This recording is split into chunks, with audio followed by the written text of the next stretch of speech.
Hello বন্ধুরা, দেখতেই পারতেছ এখানে অনেক রকমের মাছ আছে।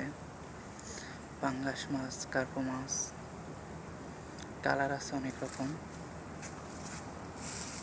পাঙ্গাস মাছ ব্ল্যাক কালার এবং সাদা কালার। ব্ল্যাক কালারটা দেখা যায় না, কিন্তু সাদা কালারটা দেখা যাইতেছে। আর কার্পো মাছও আছে এখানে, ব্ল্যাক কালার এবং লাল কালার, সাদা কালার। দেখো কি সুন্দর করে খাবার খাচ্ছে। আর এদিকে বড় বড় ব্ল্যাক কালার মাছ আছে, সেটা দেখা যাচ্ছে না, পানির মধ্যে পানির কালার মিশে গেছে। দেখছো কত কাছে চলে আসছে মাছ।